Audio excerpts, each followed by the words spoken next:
y a beaucoup d'avis différents sur la signification de Romains 6,14 où il est écrit « Vous êtes non sous la loi mais sous la grâce ». Il y a ceux qui croient que nous sommes autorisés à ignorer la loi si nous sommes sous la grâce. Puis il y a ceux qui croient que nous avons été libérés de la loi du péché et de la mort, mais nous sommes toujours obligés à appliquer toutes les autres lois énoncées dans la Torah. Et puis il y a des personnes entre les deux qui croient qu'il faut obéir quelques lois, mais pas d'autres. Et il y a tout un débat autour de la question de savoir lesquelles sont toujours valables sous la nouvelle alliance. Pour démêler le vrai du faux, nous avons tout d'abord besoin d'une bonne compréhension de ce que Paul veut dire lorsqu'il utilise le mot loi ou nomos en grec. Et nous allons éclaircir ce point dans cette vidéo.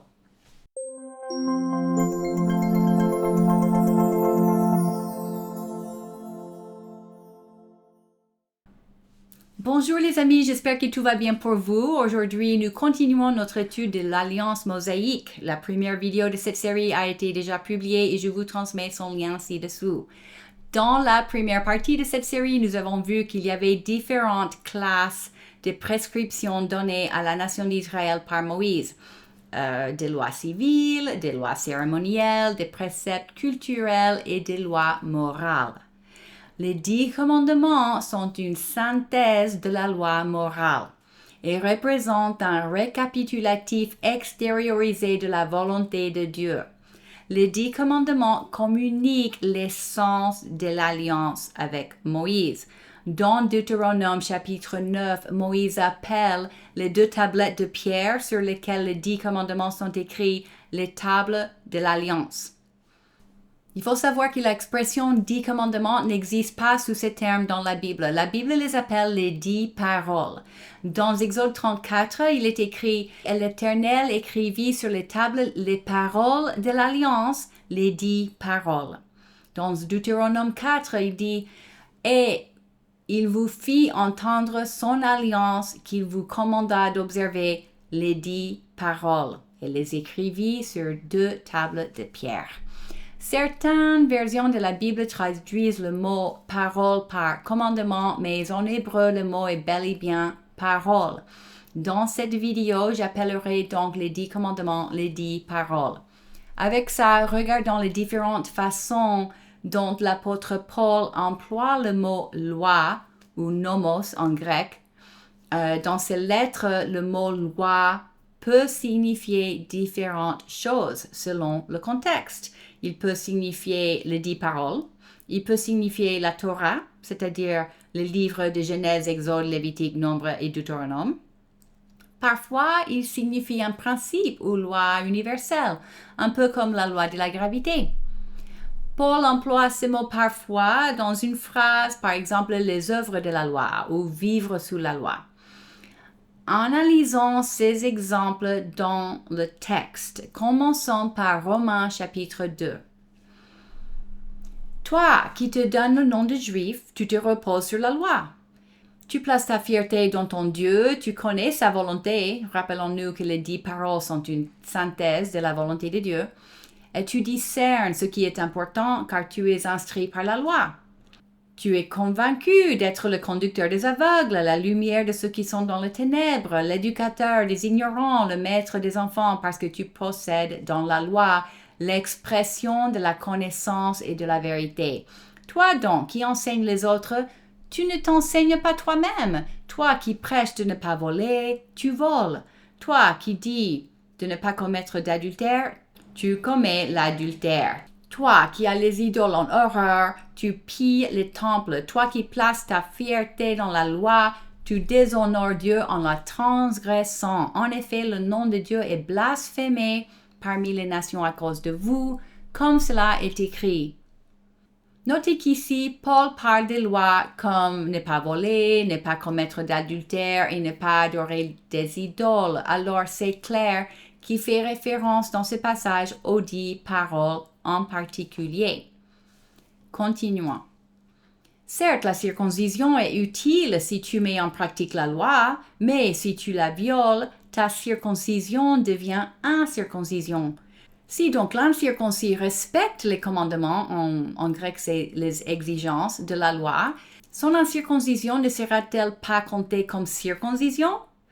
Ainsi, l'homme qui accomplit la loi sans être circoncis physiquement ne te condamnera-t-il pas, toi, qui la transgresse tout en ayant la loi écrite et la circoncision? Le juif, ce n'est pas celui qui en a l'apparence et la circoncision. Ce n'est pas celle qui est visible dans le corps, mais le juif, c'est celui qui l'est intérieurement. Et la circoncision, c'est celle du cœur, accomplie par l'esprit et non par la loi écrite. La louange que reçoit ce juif ne vient pas des hommes, mais de Dieu. Ici, Paul fait la distinction entre la loi et la circoncision. C'est un autre signe qu'il fait référence aux 10 paroles lorsqu'il parle de la loi, car la circoncision physique était une prescription pour les Israélites sous l'Ancienne Alliance, mais pas une des 10 paroles.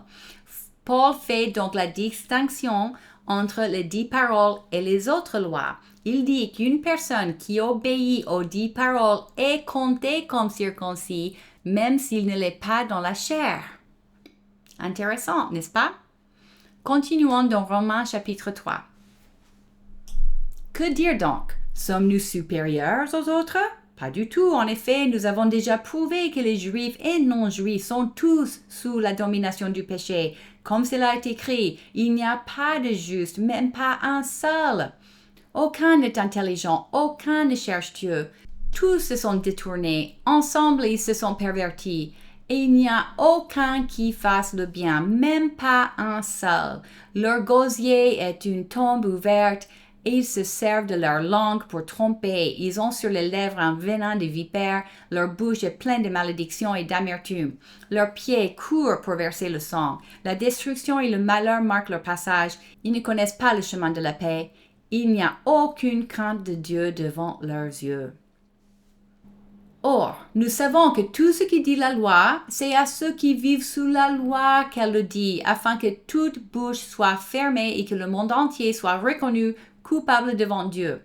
En effet, personne ne sera considéré comme juste devant lui sur la base des œuvres de la loi, c'est-à-dire ses efforts pour obéir à la loi, puisque c'est par l'intermédiaire de la loi que vient la connaissance du péché. Ici, Paul dit que ce sont les 10 paroles qui nous révèlent que nous sommes coupables devant Dieu. Regardons une vidéo qui démontre ce principe. Tu as déjà lu la Bible? Il y a longtemps, ouais. Dans l'Ancien Testament, Dieu a promis de détruire la mort. Le Nouveau Testament nous raconte comment il l'a fait. Tu le savais ça? Peut-être quand j'étais enfant. Là encore, je n'ai pas lu la Bible depuis peut-être 3 décennies ou plus. Donc ça fait longtemps. Alors, tu iras où quand tu mourras? Je ne sais pas, mec, c'est ça le problème. Tu ne devrais pas le découvrir? Tu serais monté dans un avion sans savoir où il va? Eh bien, j'ai l'impression que si tu le découvrais, tu pourrais vivre ta vie d'une manière différente. Certainement. Si tu savais avec certitude que tu vas aller au paradis ou en enfer, tu vivrais ta vie différemment. Alors, tu vas où toi, Brian? Je ne sais pas, mec. D'accord, voyons ce qu'il en est. Est-ce que tu penses que tu es quelqu'un de bien? La plupart du temps, oui. Ok, combien de mensonges tu as dit dans ta vie? Plus que je ne pourrais même... Votre appareil photo n'a pas assez de mémoire. Ok, on appelle comment quelqu'un qui ment? Menteur. Alors qu'est-ce que tu es? Un menteur. Tu as déjà volé quelque chose? Ah ouais. Alors on appelle comment quelqu'un qui vole? Voleur. Alors qu'est-ce que tu es? Un voleur. Non, c'est pas vrai. Tu es un menteur et un voleur. C'est vrai. Tu viens d'utiliser le nom de Dieu en vain. Je viens de t'entendre utiliser le nom de Jésus comme un gros mot. Ça s'appelle un blasphème. Le 3e commandement dit que tu ne prendras pas le nom du Seigneur ton Dieu en vain, car le Seigneur ne tiendra pas pour innocent celui qui prend son nom en vain. J'apprécie ton honnêteté. Jésus a dit que si tu regardes une femme et que tu la convoites, tu commets un adultère avec elle dans ton cœur. Tu as déjà fait ça? Oui, bien sûr. Je suis un homme, c'est difficile de ne pas le faire. Ouais, c'est du sexe en dehors du mariage. Oh ouais. Ouais, voici un récap. Brian, je ne te juge pas, mais tu viens de me dire que tu es un menteur, un voleur, un blasphémateur, un fornicateur et un adultère dans l'âme. Alors, si Dieu te juge en fonction de ces 10 commandements le jour du jugement dernier, tu seras innocent ou coupable? Je vais être coupable. Paradis ou enfer? Eh bien, pas le paradis, c'est sûr. Donc l'enfer, non?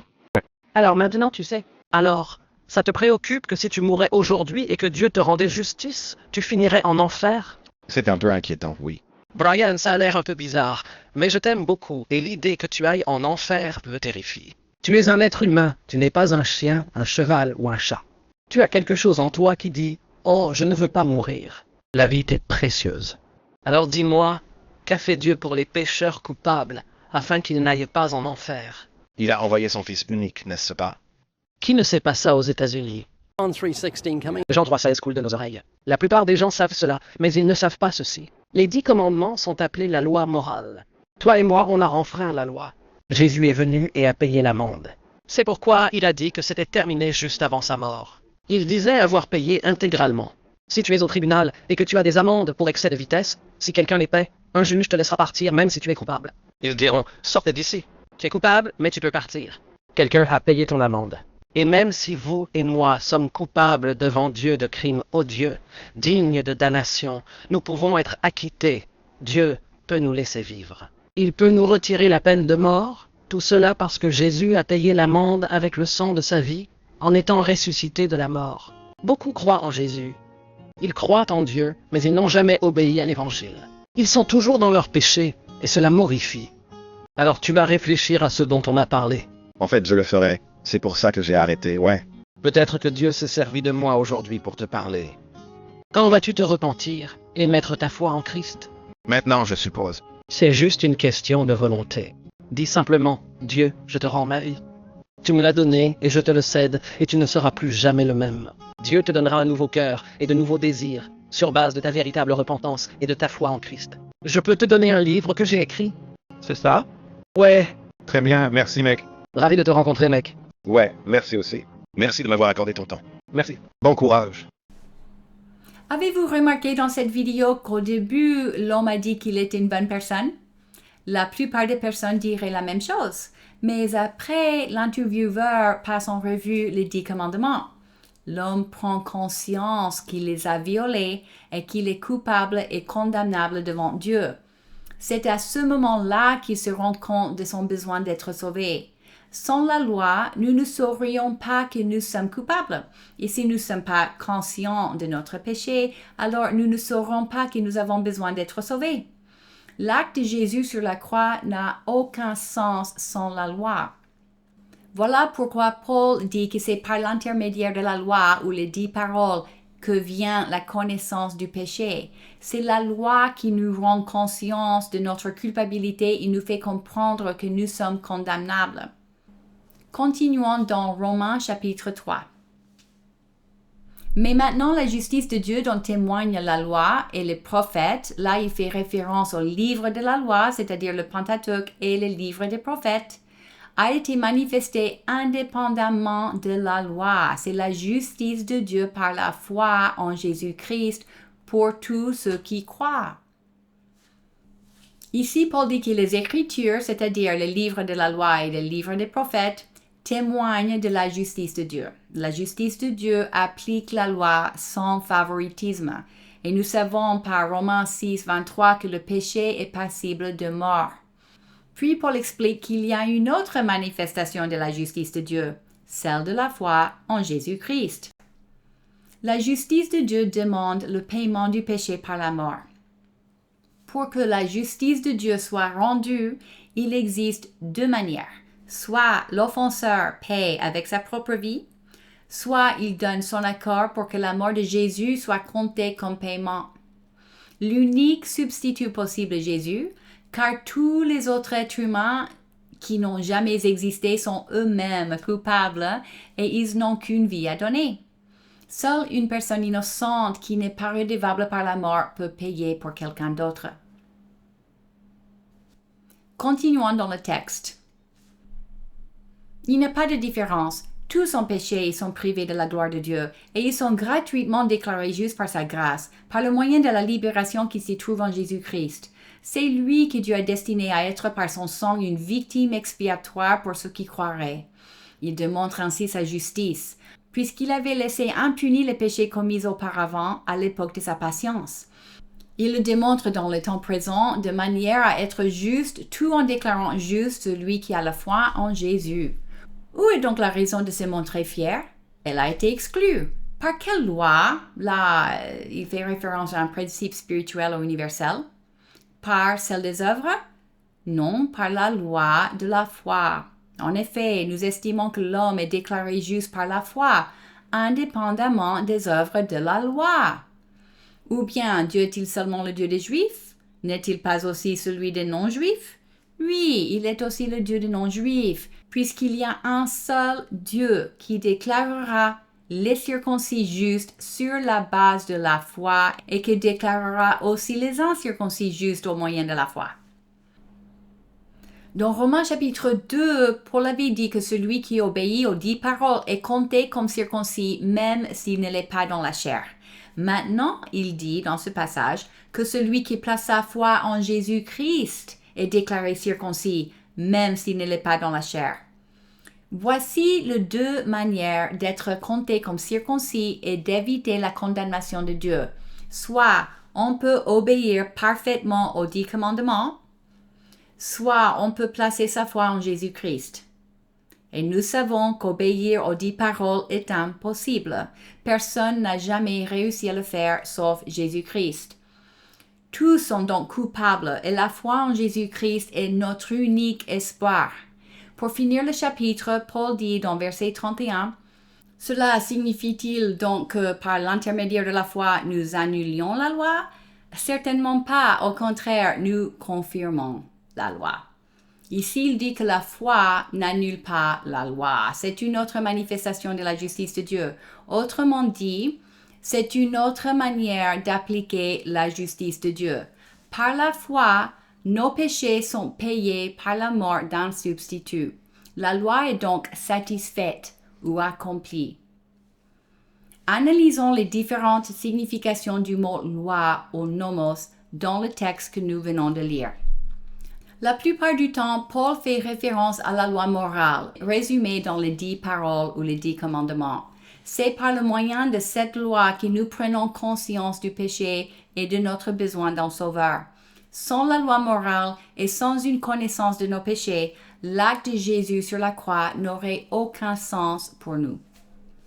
Un autre usage du mot nomos fait référence aux Écritures, ce que Paul appelle la loi et les prophètes. Ici, la loi fait référence au livre de la loi, c'est-à-dire le Pentateuque. Le mot Pentateuque vient du grec pente et théos, ce qui signifie 5 livres. Il s'agit des livres de Genèse, Exode, Lévitique, Nombre et Deutéronome, les livres qui constituent la Torah. L'autre concept équivalent du mot loi est donc la Torah. Notez que Paul dit que la Torah et les livres des prophètes témoignent de la justice de Dieu.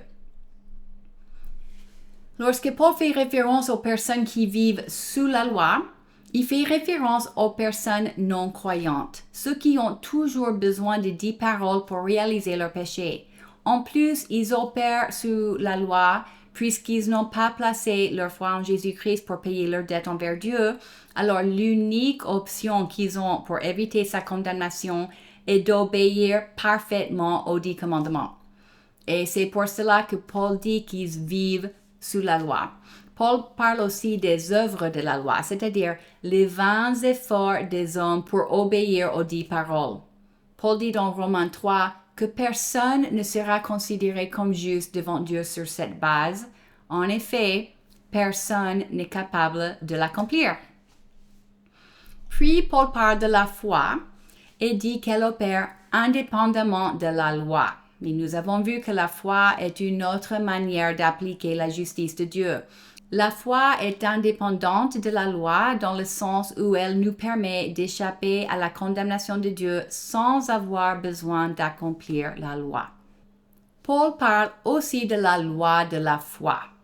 Ici, Paul parle d'un principe universel. C'est une loi spirituelle à laquelle toute la création est soumise, un peu comme la gravité.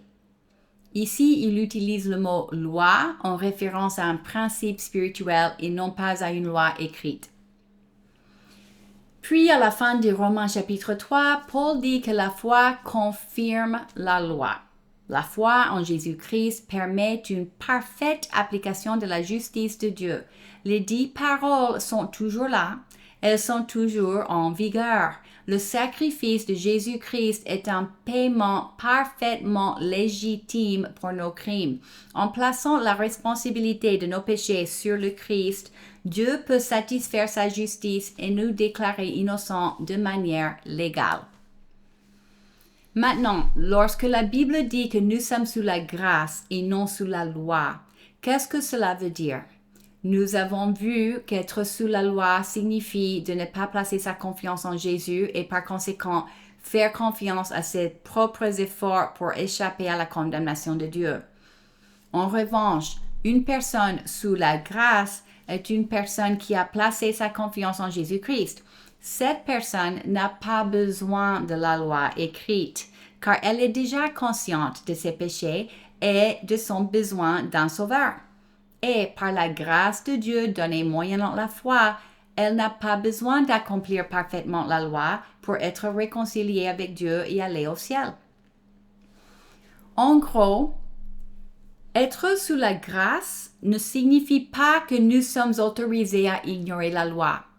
Être sous la grâce signifie que la loi s'accomplit d'une manière différente. Jésus a parfaitement accompli la loi à notre place. Il a aussi payé la pénalisation de nos péchés par son sacrifice. Sous l'ancienne alliance, les gens obéissaient à la Torah pour pouvoir se réconcilier avec Dieu. Sous la nouvelle alliance, nous sommes le corps du Christ et nous sommes unifiés à lui en esprit. Le Christ est la Torah vivante, la parole incarnée de Dieu. En tant que corps du Christ sur terre, nous sommes censés être parfaits comme lui. Dieu nous a donné cette capacité par son esprit. C'est pour cela que Jésus dit dans Matthieu 5,48 « Soyez donc parfaits comme votre Père céleste est parfait ». Par la grâce et la puissance du Saint-Esprit en nous, nous avons la capacité d'accomplir parfaitement la volonté de Dieu. La différence est que maintenant, l'accomplissement de la loi n'est pas requis pour satisfaire la justice de Dieu. Nous sommes justifiés par la foi. En même temps, par le moyen de cette justification, Dieu a vivifié notre esprit et nous a fait participants de la nature divine. Et maintenant, nous avons la capacité d'accomplir parfaitement sa volonté. Cela ne veut pas dire que nous le faisons tout le temps, mais nous en avons la capacité. Bon, je vais arrêter là pour laisser tout cela mijoter dans nos esprits. Dans une prochaine vidéo, nous analyserons de plus près le débat autour de la question de savoir quelles prescriptions sont encore valables sous la nouvelle alliance et de quelle façon les appliquer dans ce contexte. En attendant, soyez bénis et à bientôt!